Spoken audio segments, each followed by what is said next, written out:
Hello, hello, ladies and gentlemen. This is your girl Mitzi, and this is Mitzi. Let's think about it. Today, we are thinking about purpose in pain. That's something to really think about. So, luckily for me, I have special guest named here, Karis, who's going to be sharing her perspective with us so that we can truly think about purpose in pain, even when we don't want to acknowledge that, because sometimes we don't. We don't want to acknowledge our purpose in our pain. When we are going through pain, we just wish that it's over. Am I right? hmm So, Karis, thank you again for coming on my show. How are you doing today? Doing pretty well. Thank you. It's really great to be here.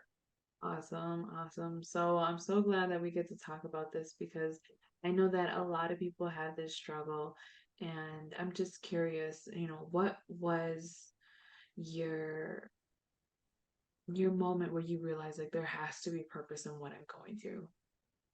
Hmm.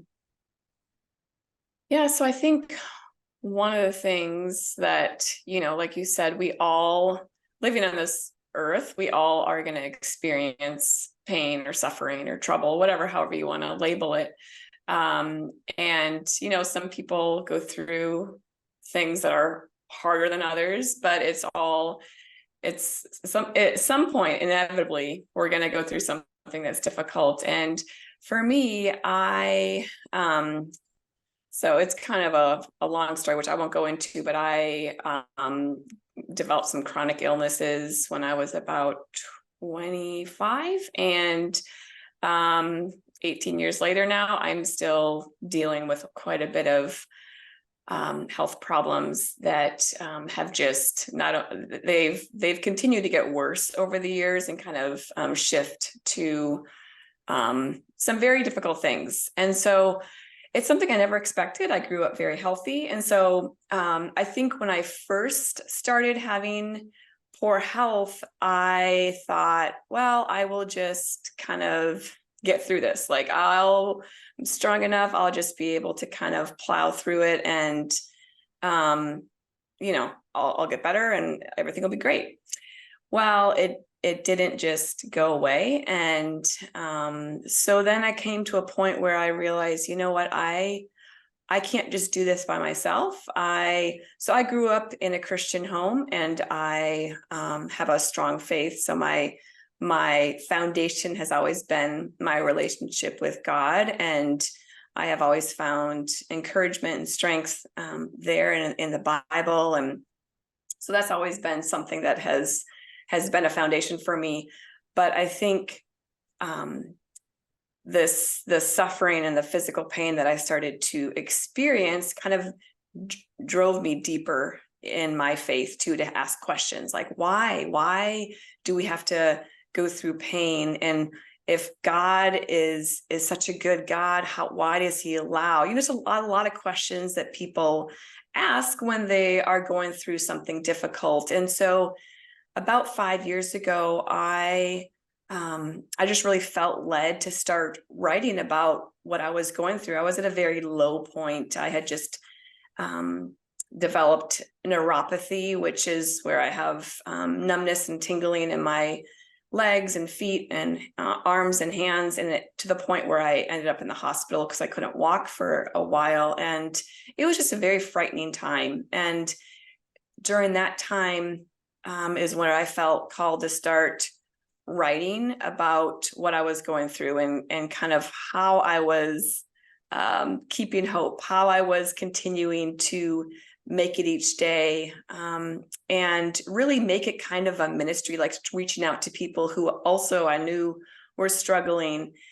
And it really opened up a lot of doors. I think a lot of people, when they are in pain and suffering, they kind of close down and kind of think they're the only ones, because sometimes our pain is very, it's individual, but also in a way, when you suffer, it's kind of, there's always something in common, that comes with it. And so I think that vulnerability that I had really opened up other people to share with me also.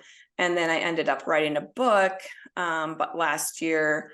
It's called Suffering Redeemed. And part of what I talk about in that book is just some of the purposes that I have seen in my own walk, in my own journey, um, So I'll stop there and see if you have any specific questions. I know it's kind of a lot. No, it's okay. I love it. I love it when people are able to just get lost into their reason and their purpose and just they're explaining their story because that's your testimony and it deserves to be heard, and the fact that you felt motivated by God and to write this down because you didn't have to. Let's be honest, you didn't have to write it down, you didn't have to share with other people, you didn't have to give them this outlet of knowing that there's somebody else that has struggled and has learned to see the light, and to see, the bigger picture because it's hard. Let's be honest, it's hard to see the Mm, bigger picture when you're going through it. And I love the fact that you said um that it was your faith and your relationship with God that helped keep you going, but you still ask those hard questions, those why questions, because let's be honest, it'll go through our minds, those questions of why, if he's so powerful, why can he allow so many other terrible things happen and to so many good people. But that's the beauty of just living. We're not responsible to know those answers, and sometimes the lessons that we need to learn in that moment is not for us but for the people around us. You know what I mean? I've learned that sometimes the pain that we go through is because other people around us are either learning from it or it's going to change them where they need to be, they need that change. And I think it's crazy that it takes us until we look back to realize, wow, that was an actual beautiful moment. I mean, has that happened to you? I'm pretty sure it has when you were writing that book, but I mean, when you go back and reflect on your own life, do you just realize like, wow, God was there, like there was a lesson and I'm glad I learned it. mm. Yeah, I think it's an ongoing thing for me too. It's not, so I'm still in it. It's not like I'm healthy yet. I'm still dealing with a lot of issues, but I think I am to the point now where I can see how like the book title, suffering can be redeemed in our lives. And I think a lot of it too is just how we respond, right? I've been reading a lot of autobiographies recently about people who endured the concentration camps. And one theme I see throughout is just how important a person's response to the suffering was. So, like, two people can be in the same exact, and that was like the most horrific conditions that you could ever imagine. And one would survive and the other wouldn't because they lost hope. They lost the will to live. They didn't see any purpose. They didn't see, like, if life is this hard, there's no purpose for me to live, so I'm just going to die. And once that entered their mind, they died. And so much of it is like a mental thing that we have to keep hope alive. And a lot of that is my faith that this world is not all there is, that there is eternity, and my hope in God. And also, just another thing I think is just where our focus is, right? Because we can focus on the pain, we can focus on the hardship, we can focus on what we don't have, or we can choose to focus on the blessings. And no matter how hard your life is, there always is going to be something we can be thankful for, right? It could be a friendship, it could be the sun out, it could be the grass, the smell of coffee, it could be, there's so many things, right, that we could choose to focus on, and it produces gratitude and thanksgiving. And just like you said, also there is such an opportunity, I think, when we are in something hard, it can be such a temptation to just focus completely inward and become very self-focused. And I think that there's a danger in that too, because then it becomes all about you versus looking outside of yourself and saying, okay, this is an opportunity for me to look past myself and to look at someone else and to put the focus on them. Because then that also gives purpose, right? When we just are able to put our pain aside, put our troubles aside, and reach out to someone, there is just such satisfaction and joy that comes in that kind of reaching out and helping someone. And sometimes it could be maybe something similar that you've gone through, that now you have the empathy to connect with them and to show them, like, yeah, I've been through that. I know how hard it is. I want to sit with you through this, and that really opens a door for a connection that you can't have if you haven't gone through something like that. Exactly, and it brings community and it brings so much where you realize you're not really living life alone, and it's kind of how you said before Mm-hmm. that it made you realize that other people were in your same shoes and other people became more open to speak to you about their stories, and it just shows that sometimes, well, what we go through, we feel so isolated through it, but we're not, and it sounds like your faith in God really was your foundation to keep on going. I mean, is that right to say? Oh, definitely. Definitely. I I think there's so the Bible is full of a lot of stories and scripture just about how this world, there are going to be troubles, but also there is so much hope. So there's a verse that I just wanted to share. Yeah. It says, "We rejoice in our sufferings, knowing that suffering produces endurance, and endurance produces character, and character produces hope, because God's love has been poured into our hearts." So that's Romans 5:3-5. But it's just sometimes when I read these verses, I'm like, well, that's amazing. Like, we can rejoice in sufferings because we know that the end is like, it's going to be producing endurance in us. It's going to be, we have to, when you're going through something hard, you have to persevere. You have to keep going, right? We've all been through that. And then it also Yeah. produces a character and a wisdom that, I mean, I think we've all seen people who have been through something really hard, and you're like, wow, there is something about that person. And honestly, I think a lot of times it's because they have had to endure and they came out stronger, right? I mean, Yeah. sometimes suffering can make someone bitter or more self-focused or self-pitying or whatever. But then again, there's that choice that we have to make, like, okay, what am I going to do with this? And then, of course, the end there is the hope that we have at the end. And yeah, for me, it's really been because I have a steadfast hope that this is not the end, and that God has been walking me through this. Like, I have experienced His presence and His love through it.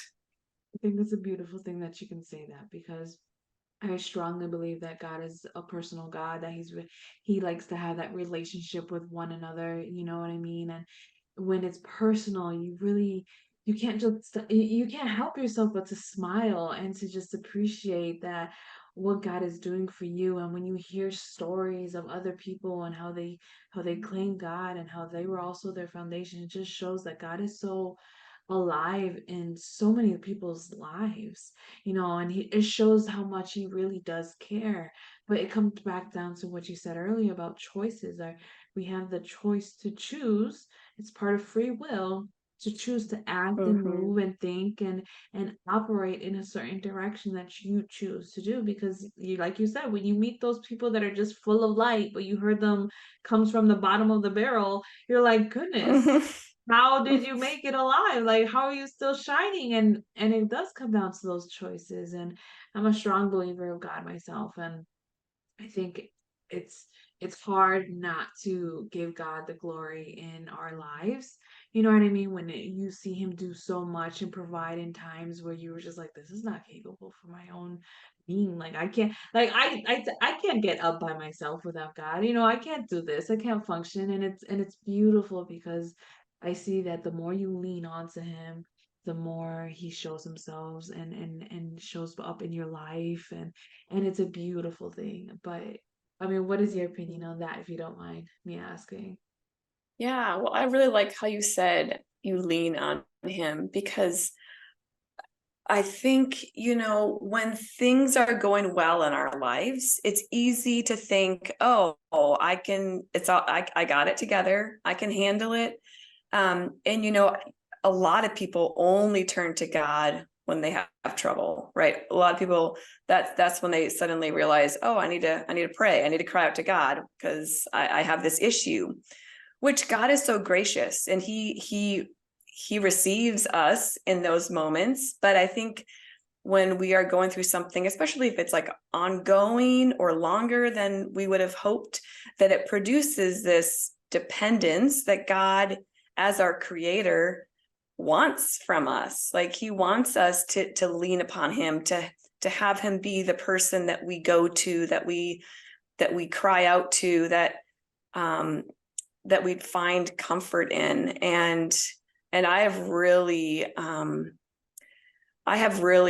grown in that through the years as I have struggled, because I think there's a humility that comes to when you, for me personally, like I I had to realize, like, oh, I'm a lot weaker than I thought I was. And suffering and hardship and trouble can bring out the worst in us.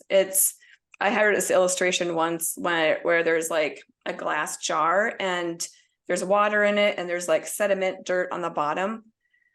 And it's all good. Like when it's just sitting, it's all good. There, you can't see all the yuck. And then when you shake it up, like when there's trials and hardships and issues in your life and it's shaken, then all that stuff kind of gets, it gets flown up into the water, and then it kind of comes to the surface, and people can see that, like, Yeah. so we all know, like when we're tired or sick or hungry or stressed, like some of the bad things, like, come out of us. And so, but I think that's good because it shows us the things, the sin, the weakness, the issues that are inside of us that we need to work on and that we need to surrender to God. And so I think it's an opportunity. It's another one of those opportunities you can be like, oh my gosh, I didn't know that was there. But it just kind of reveals those things that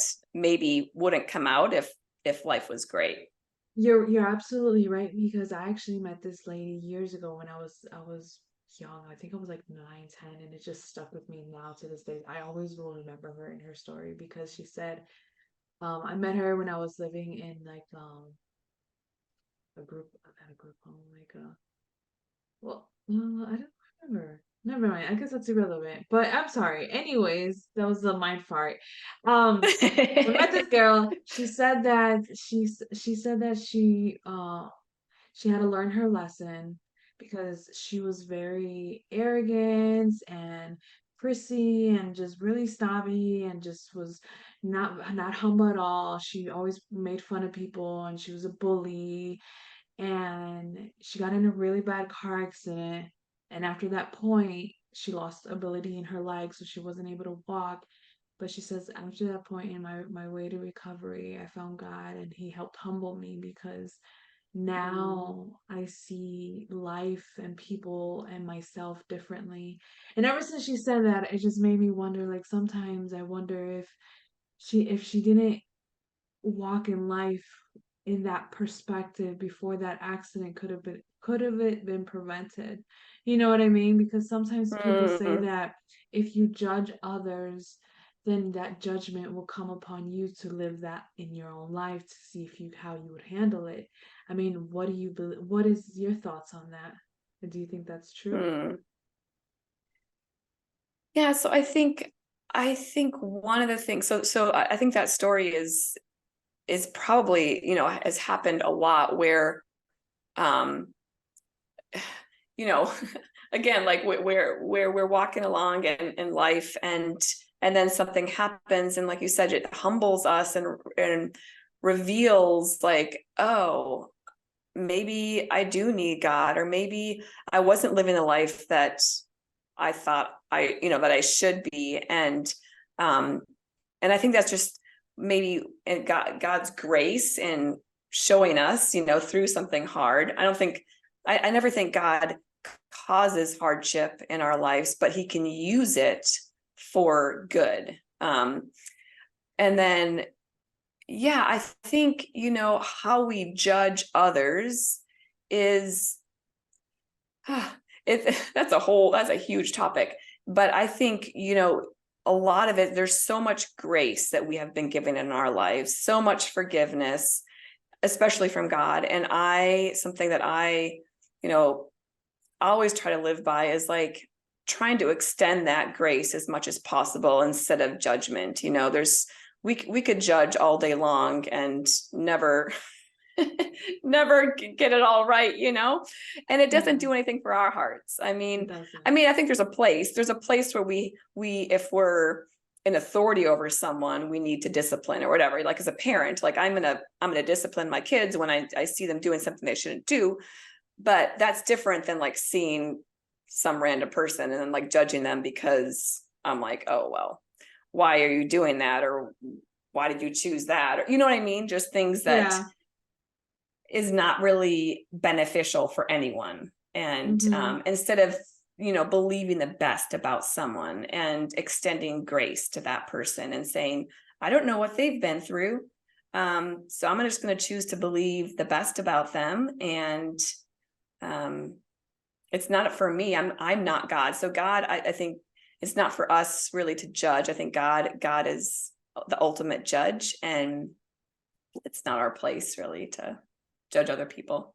That's okay. There's nothing wrong that you can say on my show, to be honest, because what you think about and what you say is already right. You know what I mean? Because I can't tell you that you're wrong because, like you said, it's heart of grace. It's not judgment, and I think that's the beauty of having this platform is that you can hear people's opinion and perspective in such a way that it allows people to think about their perspective in a different way. And that's the whole point of my show, is I want people to think about their pain differently, the judgment differently, Mm-hmm. grace differently, God differently, and that's why I love speaking about God with other people because it truly does warm my heart to have other people who have that relationship with God, share their experience because there's a lot of people out there that don't have that relationship or don't know how to tap into it because you just don't. I mean, to be honest, you already got it. Just tap in, like start. Mm-hmm. Yep.